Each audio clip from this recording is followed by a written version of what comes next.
¿ya? La geodesia básicamente determina la forma, tamaño y las características de su campo gravífico exterior de la Tierra, ¿ya? Pero fíjense que encima del dibujo anterior hemos puesto una elipse, ¿ya? Se denomina una elipse porque tiene dos componentes, ¿no? Tiene dos lados y son diferentes. Es decir, que la componente A es mayor que la componente B.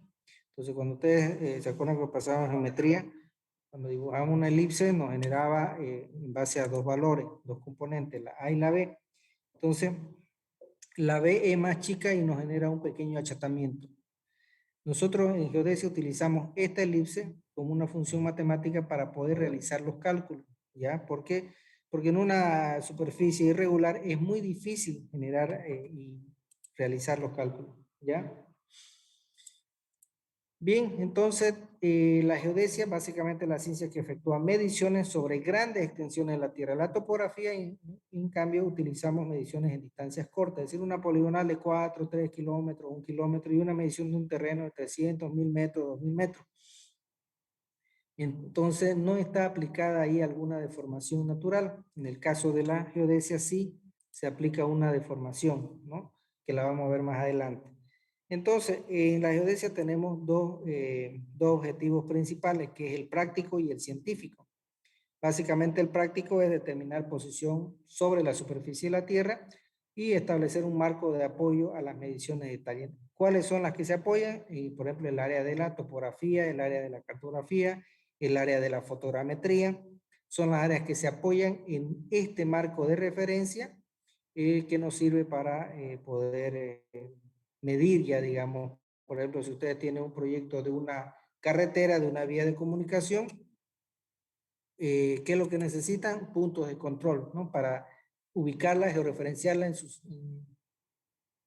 su posición real. Entonces, en el ámbito científico, básicamente es investigar la forma y tamaño de la Tierra y las características de su campo gravífico. Ahora, cuando ustedes escuchan que hay un terremoto, hay un tsunami, que la Tierra se desplazó, el eje de la Tierra se desplazó 2 o 3 grados, bueno, esos son los geodestas que están constantemente monitoreando la situación del comportamiento de la Tierra, ¿no? Entonces, de esa manera que ellos inmediatamente revisan su dato del día y pueden decir que la Tierra se desplazó en su eje de rotación 2 o 3 grados, saben porque están constantemente haciendo esta investigación, ¿ya? Entonces, el objetivo básico práctico, fíjense, yo estoy instalando con un instrumento, una estación total, y estoy haciendo observaciones sobre la Tierra, ¿ya? Es decir, puntos sobre la Tierra y le estoy dando valores como son latitud, longitud 1 y altura 1. Y otro punto, latitud 2, longitud 2 y altura 2, ¿no? ¿Por qué trabajamos con coordenadas geográficas? Vamos a ver más adelante. Acuérdense que la Tierra se asume como esférica, pero es de una forma irregular. En la parte científica, fíjense, aquí es la investigación básicamente de la figura de la Tierra y su característica del campo de gravedad. ¿Qué quiere decir el campo de gravedad? Bueno, básicamente es la atracción que ejerce el centro de masas de la Tierra sobre los elementos que están sobre la superficie. Fíjense, las flechas azules, en cualquier posición que se encuentre usted en la Tierra, siempre lo van a atraer hacia el centro de masas de la Tierra, es decir, la atracción de la gravedad. Yo me paro en el polo norte y hay una atracción, una gravedad, que me mantiene en esa posición porque me atrae hacia el centro de la Tierra. Si me voy al polo sur, supuestamente me debería caer, digamos, ¿no? Hablando así ordinariamente, pero la atracción hacia el centro de masa de la Tierra ejerce que una fuerte atracción y eso me hace que yo permanezca parado en cualquier posición o en cualquier lugar de la Tierra. Si yo estuviera aquí sobre Bolivia, ya me estuviera cayendo hacia el polo sur, ¿no? Si hablamos de eso, pero la atracción de la Tierra me mantiene en la posición en que estoy.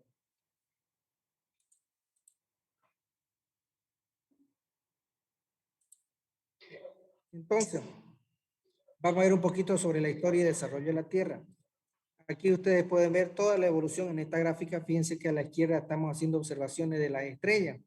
Y así se ubicaban, como para determinar la longitud, la posición geográfica, ¿qué hacían? Se ubicaban observando las estrellas en la noche. los navegantes, ¿qué hacían? Observaban las estrellas para poder ver cuál era su curso al día siguiente. Posteriormente usamos instrumentos ópticos para hacer observaciones angulares y determinar mediante cálculo los valores y la posición de cada uno de los vértices que estamos observando. Y la tercera gráfica ya es, fíjense, la observación de satélites, es decir, poner vehículos espaciales sobre el espacio y ellos generan una frecuencia radio en la cual nosotros en tierra recibimos la frecuencia y por compatibilidad de los datos tenemos la posición donde nos encontramos. Esto lo vamos a ver al final. Bien, entonces vamos a ver lo que es el desarrollo de la geodesia. Viene marcado por los siguientes hechos y fechas más importantes, como son la civilización antigua, los egipcios, los griegos, Claudio Ptolomeo, caída del Imperio Romano y el descubrimiento de América. Y el siglo XVIII, el siglo XIX y actualmente el siglo XX. Y bueno, estamos entrando al siglo XXI, ¿no? Bien, las civilizaciones antiguas, bueno, desde las primeras civilizaciones el hombre siempre se vio con la necesidad de establecer puntos fijos de referencia para poder orientarse, ¿no? Durante su desplazamiento, de exploración, comercio, conquista o aventura. Ya, para marcar las rutas de viaje utilizaban montones de piedras de cierta distancia, o sea, entre distancia y distancia, por decirle de un cerro a otro cerro, veían un pico muy particular y esa era su referencia para seguir camino, ¿ya? Entonces era una ubicación en la cual ellos de retorno también ubicaban el mismo pico y seguían el camino y podían llegar a su destino. También se aprendieron a utilizar las estrellas y algunos se hicieron expertos en descifrar el misterio de las leyes del movimiento de los cuerpos celestes, cómo se desplazaban, y ahí nacieron todas las teorías de lo que vamos a ver más adelante sobre el comportamiento del Sol, la Tierra y las estrellas, ¿no? La necesidad de conocer las mejores fechas para efectuar las plantaciones y cosechar los cultivos, ¿no? Eso también motivó a introducirse en el conocimiento de la ciencia, la astronomía y la geodesia, ¿no? Por eso que ya aparecieron las temporadas de zafra, de cosecha, de siembra, temporada de invierno, temporada de verano. ¿Y por qué? Porque habían productos que sí podían cosecharse en determinadas épocas del año y en otras épocas, aunque ustedes le den todas las condiciones, no podían tener un producto.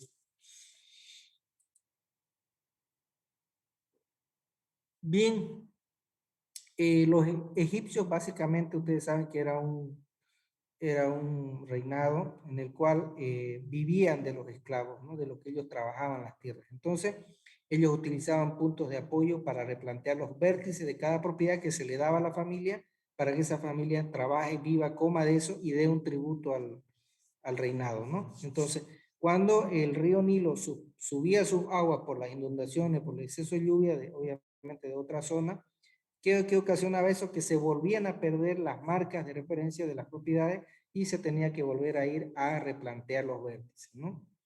También aplicaron la técnica de la agrimensura para la delimitación precisa de las propiedades. Entonces, esto era con fines de una mejor organización en su actividad agrícola y, obviamente, y su régimen de tributo fiscal. Es decir, cada familia tenía, en una familia habían 3 hombres que podían trabajar, se les daban 3 parcelas y ellos tenían que generar los tributos, vivir de ellos y generar tributos, ¿no? Para el, para el reinado. Entonces, las primeras mediciones fue determinar la circunferencia terrestre. Esta la realizó Eratóstenes ya en el año 284 y 192 antes de Cristo, ¿ya? Entonces, fue el primero en medir la circunferencia de la Tierra efectuando las siguientes operaciones.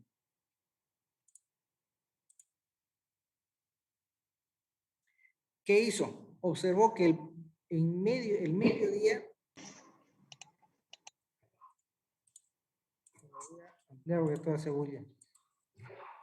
Ya, al mediodía, el 21 de junio, el sol no arrojaba sombra en Ciemen, ¿ya? Pero sí en Alejandría. Entonces, si supuestamente la teoría era que la Tierra era plana, no debería haber sombra, ¿cierto? ¿Por qué? Porque los rayos a la distancia, los rayos solares a la distancia que se encuentran, se asumía que eran paralelos, ¿no? Entonces no debería haber sombra. Bien, entonces midió el ángulo que formaba en Alejandría la sombra, es decir, ese angulito que están viendo acá, ¿ya? Entonces, obviamente, ese angulito por opuestos al vértice, ustedes podían también asimilarlo como el ángulo formado hacia el centro de masa entre Alejandría y Siemens, que sería este valor A entre Alejandría y Siemens, ¿no es? El que están viendo aquí. Entonces, midió después la distancia entre Alejandría y Siemens, que ese era un valor de 5.000 estadios, ¿ya? Esa era la medida que había en esa época. Ahora, ese angulito que midió le dio un valor de 7.2 grados. ¿Qué hizo a continuación? Dividió, asumiendo una teoría que la Tierra es esférica, dividió 360 grados de una circunferencia completa entre 7.2 grados y le dio 50 partes. Es decir, que este angulito contemplaba 50 veces dentro de esta circunferencia para completar los 360 grados. Entonces, la circunferencia terrestre se calculó 5.000 estadios por 50 partes, es decir, 50 veces esta distancia daba la circunferencia completa y nos dio 250.000 estadios. Asumiendo que un estadio equivalía a 185 metros, ¿qué hizo? Los 250.000 estadios lo multiplicó por 185 metros y asumió que la superficie de la Tierra era 46.250.000 metros, es decir, 46.250 kilómetros, es decir, toda esta circunferencia. Bueno, eso fue lo que Eratóstenes determinó en el año 284 y 192 antes de Cristo, ¿ya? En esa época no había muchas técnicas de medición. Esto básicamente con teorías de que los rayos solares eran paralelos y que supuestamente si la Tierra era plana no debería haber sombra y si hay sombra es porque la Tierra era esférica. Entonces asumió esta teoría y pudo determinar. Fíjense que es un cálculo simple, pero básicamente tenía muchas teorías, ¿no? Entonces, comparando el valor que obtuvo el de 46.250 kilómetros con el valor actual, ya que son 40.010 kilómetros,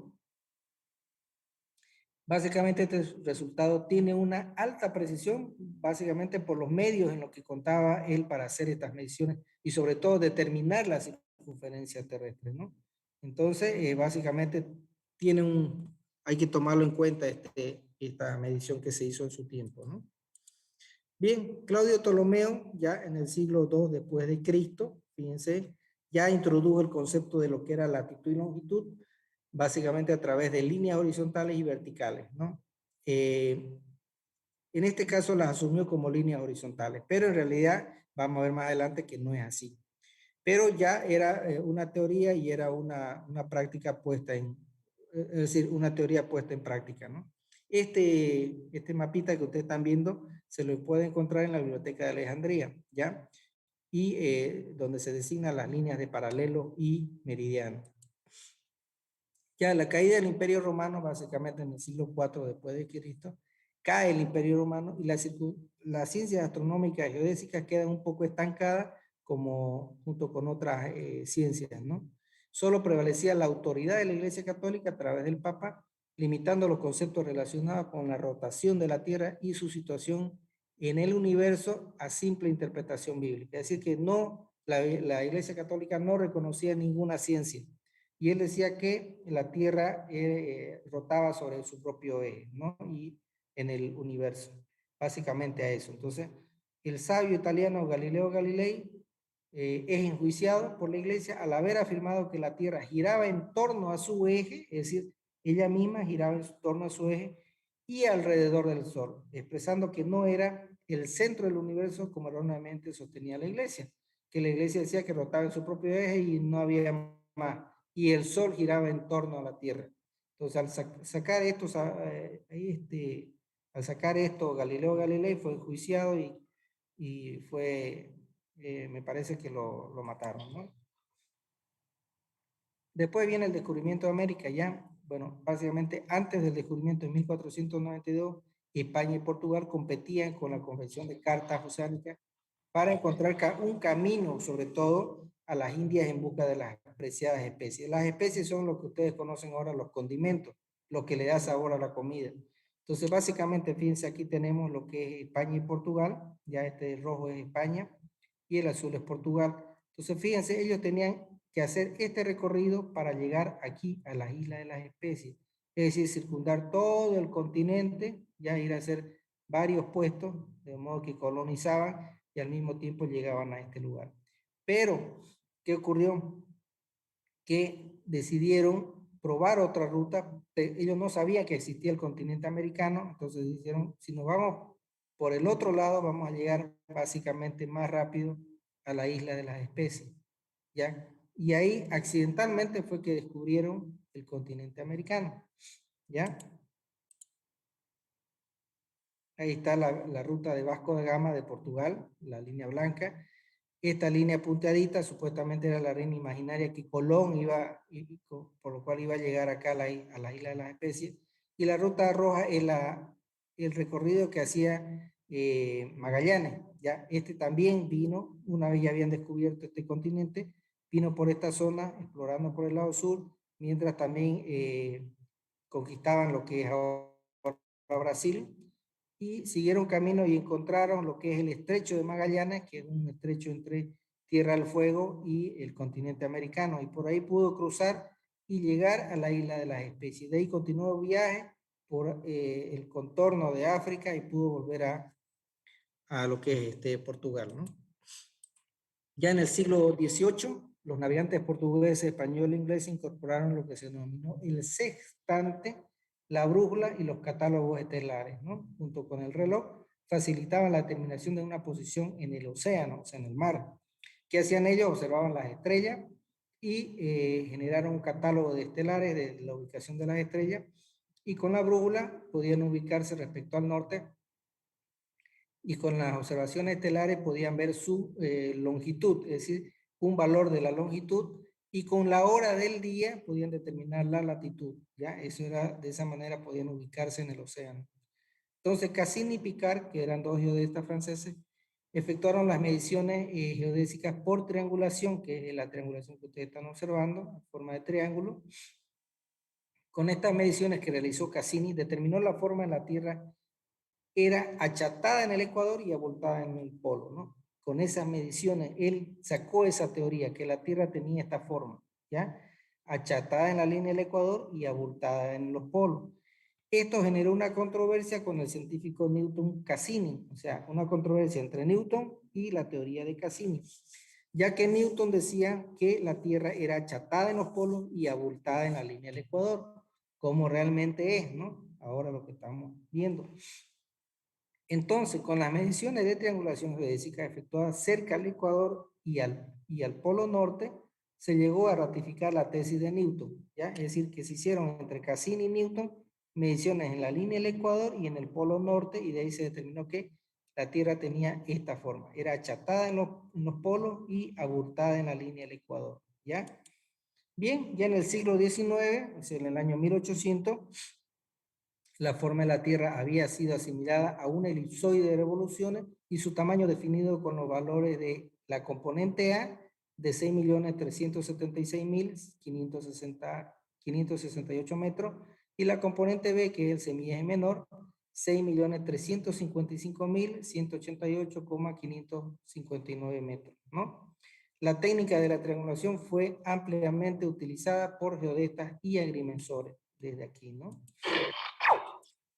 Ya en el siglo XX, con la invención del distanciómetro electrónico, la triangulación es desplazada por la poligonal electrónica, medición de ángulos y distancia. Entonces, la triangulación que vimos hace rato, que era esta, ¿ya? ¿Cómo calculaban esta? Solo lecturaban los ángulos y por cálculo de la ley de los senos y los cosenos se determinaban estos lados, ¿no?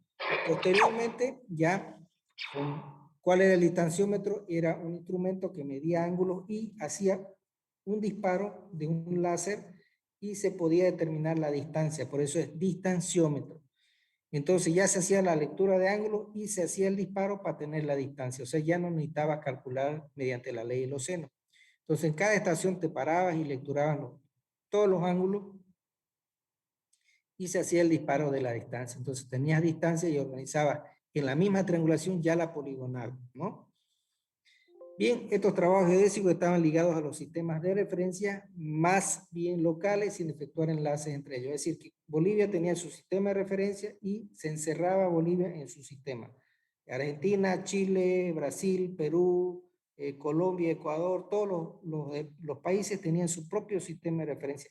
Variaba en metros, pero variaba, ¿no? Entonces, esa era la técnica que se utilizaba. Ahora, el 4 de octubre ya de 1957, con el lanzamiento al espacio de los satélites artificiales, esto fue hecho por la Unión de Repúblicas Socialistas, abrieron la carrera hacia la técnica de la geodesia por satélite. Ya era una nueva técnica desarrollada. Bien, entonces los Estados Unidos crean el sistema Transit para posicionamiento en base a señales Doppler, ya emitidos por estos satélites y captadas por el receptor. Este no es el mismo satélite Landsat ni HERS, es otro sistema porque este genera solo señales de radio. Entonces este es un satélite Transit, se llama. Posteriormente coloca en órbita la constelación de satélites NAVSTAR, eso se denomina el satélite americano. Fue el pionero. Tampoco los satélites de este sistema NAVSTAR son 32 satélites. No tiene nada que ver con los satélites que toman imágenes, ¿ya? También los satélites que toman imágenes trabajan con frecuencia de radio, pero estas son otra frecuencia, otras longitudes, ¿ya? No tienen nada que ver, son otra constelación. Estos entonces forman lo que se denomina en teoría el sistema de posicionamiento global, que actualmente sigue en funcionamiento y ustedes lo tienen hasta en su teléfono ahorita, ¿no? Porque recibe señales de frecuencia y ustedes están en su ubicación y está trabajando este sistema en su teléfono.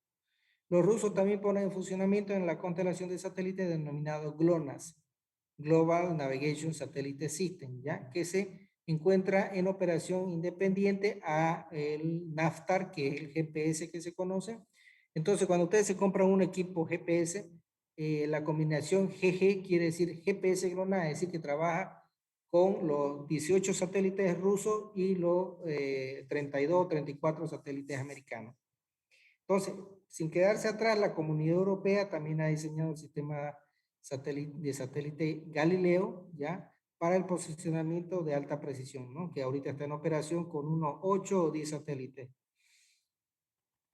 Finalmente surge dentro de esta rama de la geodesia el área de la geomática, que es una ciencia aplicada básicamente a base de datos y diseño gráfico, es decir, metemos lo que es datos alfanuméricos y la parte gráfica, que es un dibujo, que ese dibujo lo podías elaborar en un AutoCAD, en un programa CAD, y lo llevabas a un sistema de información geográfica. Entonces, ¿qué hacía? Fusionaba lo alfanumérico con la parte gráfica y tenías un sistema de información geográfica, ¿ya? Esto nos servía para un análisis, obviamente. A este sistema de información geográfico también le podía introducir imágenes del satélite para también apoyarse en lo que es un proyecto, ¿no? Bien, y también ahora ya con el sistema de posicionamiento global, ya la geodesia, la topografía y la cartografía básicamente van desarrollándose con mucha tecnología, ¿no? Entonces, las observaciones, técnicas de observaciones que hay, perdón, ya. Las técnicas de observación, bueno, básicamente tenemos las astronómicas, que es ponernos sobre la superficie de la Tierra y determinar un azimut de referencia terrestre, barrer el ángulo hacia una estrella y determinar el valor, o sea, su azimut hacia esa estrella, ¿ya? Y de ahí podíamos determinar mediante ángulos horizontales la posición, es decir, que teníamos la altura y teníamos el ángulo horizontal que nos generaba la posición de la estrella. Entonces, ¿qué hacíamos en este tema de la astronómica? Se medían los ángulos cenitales y los ángulos horizontales hacia las estrellas. En la triangulación, que es lo que están viendo acá, se formaba triángulo y los lados se calculaban por, obviamente, partiendo con una base conocida, pero esta es la base de la amarilla, se calculaban los ángulos, se medían la distancia. Bueno, cuando no se tenía distanciómetro, se tenía que calcular por la ley de los senos, ¿ya? Y de esa manera se generaba la triangulación y se trasladaba valores, ¿ya? La trilateración también se medían los lados y se calculaban los ángulos de los triángulos. La poligonal se mide distancias y ángulos en este caso, y el satélite capta señales de los satélites para medir el tiempo de desplazamiento, calcular su distancia y determinar la distancia es satélite Tierra y determinar la posición del punto por intersección de distancias a varios satélites. ¿Qué es lo que están viendo aquí? Tenemos 3 satélites acá arriba y estamos posicionados acá. Entonces este receptor que está aquí en Tierra recibe toda la frecuencia y de esa manera determina la posición de un punto.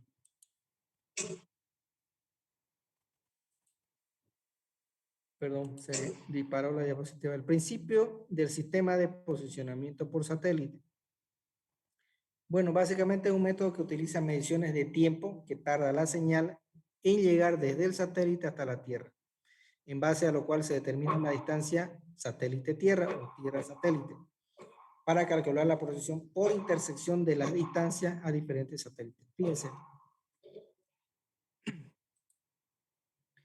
Los satélites son los verdes, que tienen una posición en el espacio X, Y, Z, o sea, un valor tridimensional, y la intersección de las 3 rectas ya me genera una posición sobre la Tierra. Este aquí al centro es la Tierra, ¿ya?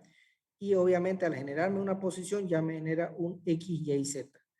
Por eso es que todos los satélites que se lanzan hasta el Tupac Katari tienen una órbita, es decir, una posición conocida, X, Y, Z en el espacio, ¿ya? Las técnicas de observación, vamos a ver una comparación. Básicamente, fíjense, este es un terreno natural. Ya vamos a ver el tema de la triangulación, la poligonación y el GPS. La línea blanca son las triangulaciones, ¿ya?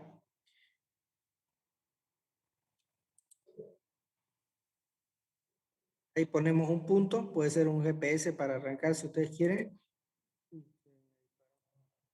Ya, ahí ponemos un punto.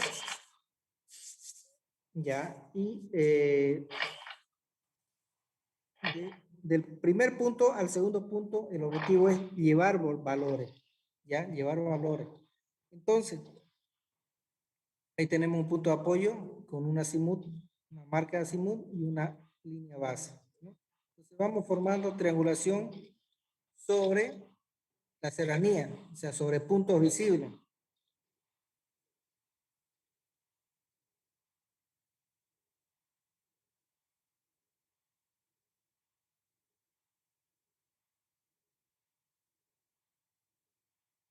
Ahí está, ¿no? Entonces, ¿qué es lo que tenemos? Una triangulación con observaciones de ángulo. Y la poligonal ya es el producto de esa triangulación que ya la vamos a simplificar, ¿no? Ahí está, ¿ves? Estamos armando la poligonal.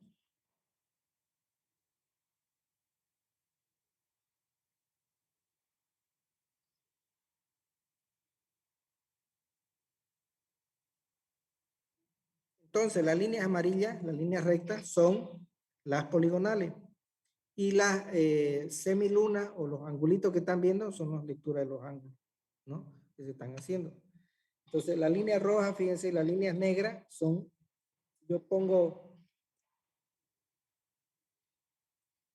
un GPS en cada uno de los vértices que está recibiendo la señal del satélite y me está dando también la posición del lugar. O sea, son 3 técnicas que se utilizan actualmente y son vigentes. Obviamente el GPS es la más moderna, pero es la más costosa porque un equipo te cuesta entre 30,000 y 50,000 dólares. Entonces, imagínate, para hacer toda esta red, o sea, es una inversión bien fuerte, ¿no? Bien, ese era un temita que teníamos preparado, ¿ya? Vamos a ver otro que es cortito para ir avanzando.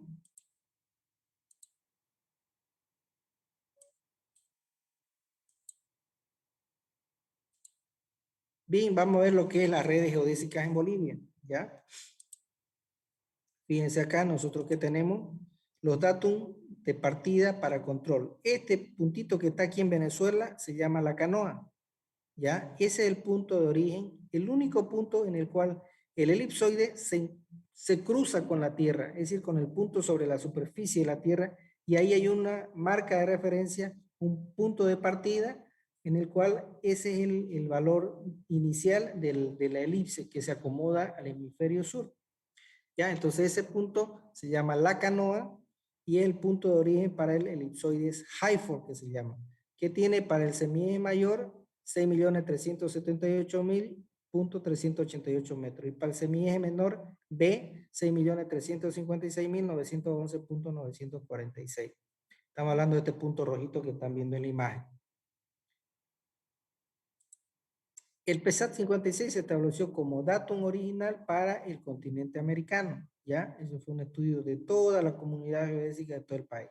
De ahí fue que partieron todas esas triangulaciones, fíjense, por todo el continente, y Bolivia tiene por el camino troncal y por la zona sur, que era zonas mineras, y obviamente antes Bolivia era una zona solamente minera, entonces por eso tiene una red mayor en la zona sur, y después se dio la vuelta y se volvió a llegar a este lugar, ¿no? Entonces fíjense que tenemos bastantes puntos por todo el continente en base a este punto de partida, el origen de el elipsoide para el hemisferio sur, ¿no? Y todos estos puntos de acá también son parte de la red. Aquí está Santiago, aquí está el campo Inchauste, aquí está Yacaré, Chúa, entonces son diferentes puntos que están dentro de lo que es la red, ¿no? Acá tenemos la red geodésica horizontal, convencional, triangulación y trilateración. Por ese método se hizo. Entonces se tienen 533 estaciones de triangulación y 7 estaciones de trilateración. En total son 540 puntos trigonométricos en lo que respecta a Bolivia, ¿ya? A esa red hay que sumarle esta red geodésica horizontal convencional, que es una poligonal electrónica, que son 177 estaciones. O sea, a la anterior hay que sumarle esta, ¿ya? También hay que sumarle a la red geodésica horizontal convencional las observaciones astronómicas, que son 79 estaciones en diferentes lugares del país. Perdón, son estaciones de apoyo a la red de triangulación y trilateración. Es decir, se verifican los datos, son controles para ver cómo están las observaciones en esos lugares, si están bien. También se apoya y hay que incorpora también estos puntos que son la red geodésica por satélite, son estaciones Doppler, GeoSaver, son 165 estaciones adicionales también que apoyan a las anteriores para tener puntos de control por todo Bolivia. Esta red geodésica por satélite también ya la más moderna son sistemas de referencia geodésico para América del Sur que se denominan con sus siglas en inglés SIRGAS. Ese proyecto SIRGAS nació el año 95, son redes que están trabajando, bueno, la campaña SIRGAS funciona 10 días continuos durante 24 horas al día, sesionando con GPS estacionarios, y eso le ayuda también para corregir el marco de referencia del continente, porque el proyecto SIRGA es un proyecto para toda América, y ahorita ya está incorporado Centroamérica y Norteamérica, lo que sería Canadá, Estados Unidos y México y todo el continente, ¿no? Entonces ya es un proyecto SIRGA para todo el continente. ¿Qué es lo que hace esto? Monitorea el desplazamiento de las capas tectónicas y ver si hay alguna variación, ¿no? Y ver la forma de la Tierra en base a eso, ¿no? Su ubicación y su posición. A las anteriores redes también se hay que acoplar la red geodésica por satélite GPS denominada SNAP, que era un proyecto para apoyar las redes anteriores con las redes actuales que son las SIRGAS y el SNAP, hacer vincularla a las redes, ¿ya? Entonces las que están viendo son redes, acá son SNAP, las más grandes, y las otras son, perdón, las más grandes son SNAP SIRGAS y las otras son SNAP, ¿ya? Acá tenemos también la red geodésica nacional por satélite, que es también hecha por el Instituto Geográfico Militar, son 465 estaciones adicionales a este sistema, ¿ya? Acá tenemos la red GPS SETMIN INRA, que es el servicio técnico de mina, que es el encargado de hacer las redes para el control minero, para dar las concesiones mineras. Entonces ellos tenían que tener también, y parten de las anteriores redes y de ahí se van densificando mayor cantidad. Entonces de la red inicial, que era la IGM, que eran 465 estaciones, se densificó por SETMIN 36 puntos, que serían estaciones de referencia para semiactivas, es decir, que esas están funcionando en el día. El convenio SETMIN-INRA adicionó 86 estaciones y el convenio SETMIN-SNA, Servicio Nacional de Aerofotogrametría, 5 puntos adicionales. En total tenemos estaciones GPS en todo el país de 592 estaciones, ¿ya? Estos puntitos que están viendo son puntos de estaciones, ¿no? Que alguna vez también se hacen triangulaciones para verificarla. La red geodésica vertical, que es una nivelación geométrica con nivel de ingeniero, estos puntos nacen desde Arica y son traídos a toda Bolivia. Se ha hecho 12.221 BMs en 102 líneas de nivelación a lo largo de 26.437.67 kilómetros. O sea, estamos hablando de 26.000 kilómetros de línea, o sea, de kilómetros en línea, en 102 líneas, y se ha puesto 12.221 BM, ¿no? Aquí en Santa Cruz hay varios BM, hay uno en la plaza, hay uno en la iglesia de San Roque, en el IGM y básicamente en las troncales de las carreteras que salen del país.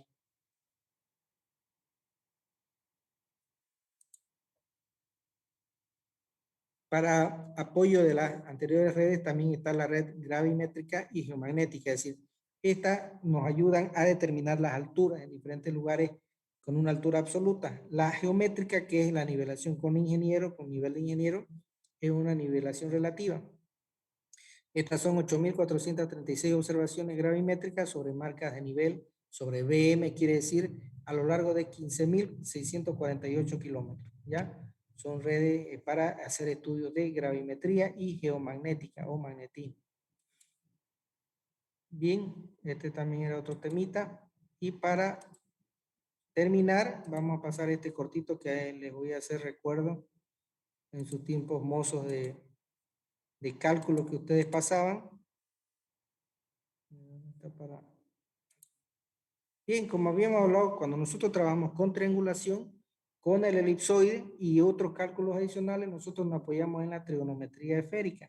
Pero evidentemente nosotros hemos pasado en la universidad, en colegio, la trigonometría plana. Pero vamos a ver más adelante un artificio matemático para convertir esos triángulos planos, ya, o sea, se asume plano porque lo estás haciendo sobre un papel, sobre la esfera, ya, y tenemos que convertirlo a la forma de la esfera, que son triángulos esféricos, ya. Entonces nos apoyamos en la trigonometría, vamos a recordar un poquito sobre trigonometría. Bien, básicamente, aquí está, fíjense que este triangulito que están viendo acá, está sobre la esfera, es decir, sobre la tierra. Perdón, que estaba por estornudar. Fíjense, si este es sobre la Tierra, este triangulito, y es un triángulo esférico, ¿qué tenemos aquí? El radio hacia el centro de masa de la Tierra, ¿cierto? Entonces esta R refleja el radio. Este triángulo lo vamos a agrandar aquí. Fíjense, tenemos alfa, beta y gamma, que son triángulos internos, y tenemos los lados A, B y C. Ahora, esta proyección del radio hacia el centro de la Tierra también nos genera un ángulo, fíjense, que serían estos, el C, que tiene un sombrerito, el B, que sería este otro sombrerito, y el A con sombrerito, que sería este. Estos ángulos pequeñísimos están aquí, casi llegando al centro de masa de la Tierra, esos ángulos que forman ahí. Ya, entonces, ¿qué métodos podemos utilizar para desarrollar estos cálculos? Básicamente tenemos la ley de los senos, el seno de este triángulo, de este angulito pequeño que está aquí, que está con un sombrerito, que es un apóstrofe, va a ser igual al seno de alfa por el seno de también este ángulo que está aquí interno, ya que sería, fíjense, tiene un sombrerito. O también podemos utilizar la tangente de B, de este ángulo de acá, interno, por la cotangente de beta, ¿no? Que sería este ángulo de acá externo sobre la superficie de la Tierra. Igual podemos utilizar esta otra fórmula que sería el seno de B con sombrerito igual al seno de beta por el seno de C con sombrerito, que es igual también que podemos utilizar este valor tangente de A con sombrerito por cotangente de alfa.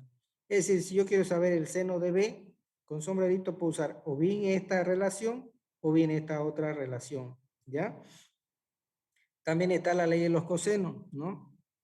Puedo usar el coseno de C para determinar este valor, va a ser igual al cotangente de alfa por cotangente de beta. O puedo usar coseno de A con sombrerito o coseno de B con sombrero. El coseno de alfa puedo utilizar el coseno de A con sombrerito por el seno de B, que puede ser igual también a la tangente de B con sombrerito por cotangente de C con sombrero, que serían estos ángulos internos, es decir, los que están aquí, ¿ya? El coseno de beta puede ser igual a aplicar esta fórmula acá, que es coseno de B sombrerito por seno de alfa.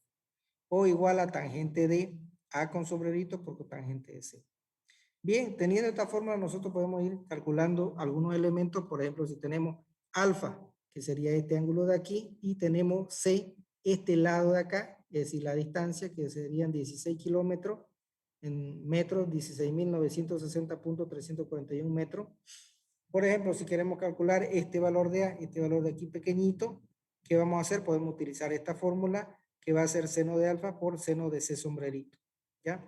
Entonces, fíjense, el seno de A va a ser igual al seno del ángulo que tengo acá, alfa, por el seno de C, fíjense aquí, sobre el radio, esto lo multiplico por 180 sobre pi, ¿ya? Y este resultado del dato 1, fíjense acá abajito ya lo puse, me va a dar 0 grados, 0,8 minutos, 0,5.99 segundos. O sea, son 8 minutos de abertura que tiene este angulito aquí, que está acá en esta posición, ¿ya? Bien, entonces, ahora, aquí está A, fíjense, ¿ya? Y yo necesito determinar el A sombrerito. ¿Qué puedo hacer? Yo tengo el radio, tengo un radio promedio de la Tierra que son 6.370.000. Entonces, aplico esta fórmula y voy a tener este angulito que está aquí, ¿ya? Solo conociendo esta distancia también. Entonces, A va a ser igual a sombrerito, o sea, este ángulo interno va a ser A por 180, o si no, A dividido entre R por 180 sobre pi. De esa manera puedo determinar este angulito también, ¿ya? Acá tengo otra relación también. Si quiero saber los valores en radianes, ya X radianes va a ser igual a sombrerito por 180 sobre pi, ¿no? Dependiendo cómo ustedes vayan a calcular. Aquí en el punto 2, fíjense, voy a determinar A, que va a ser igual al radio por el sombrerito por pi sobre 180. Que el valor lo tengo aquí al lado. Son 15 kilómetros, ¿no? 15.008.547 metros. B, que es B y alfa, también ya lo calculé aquí. Por ejemplo, beta, B, el ángulo B, sería 27 grados, 45 minutos, 29.2. ¿Cuál sería B? Este de aquí, que estamos viendo acá. ¿Ya? Entonces, este de aquí ya ustedes pueden, pero este es el sombrerito, ¿ya? Y este es beta, este de aquí es beta. Beta sería este ángulo de acá.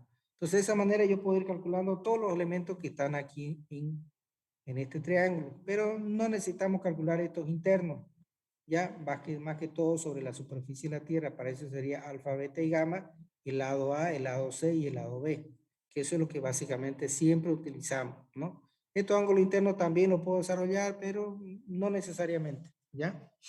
Bien, eso era creo todo. Aquí vamos a ver otra formulita que podemos utilizar para calcular, ¿ya?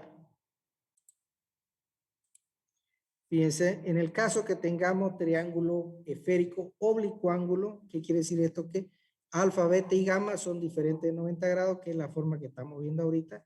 Podríamos aplicar la ley de los senos, la ley de los cosenos, como también algunas otras relaciones que están viendo aquí con el objetivo de poder resolverlo, ¿no? Entonces, por ejemplo, para determinar el perímetro, tendríamos que tener A más B más C sobre 2 para determinar tita, alfa, beta y gamma sobre 2, ¿ya? Y acá tenemos otras relaciones para determinar el área, por ejemplo, pi por el radio al cuadrado por E sobre 180. Para determinar E va a ser alfa más beta más gamma menos 180. Entonces, aquí ya nosotros, este E podría ser el error, ¿no? Siempre hay un errorcito, ¿no? Entonces, estas básicamente son las relaciones que más se adecúan. Esto es entrar en geodesia, como decir, geodesia 2, ¿ya? Nosotros solamente lo nombramos para que ustedes vean de cómo se obtienen los datos y más adelante vamos a ver ya los cálculos que vamos a tomar de la materia.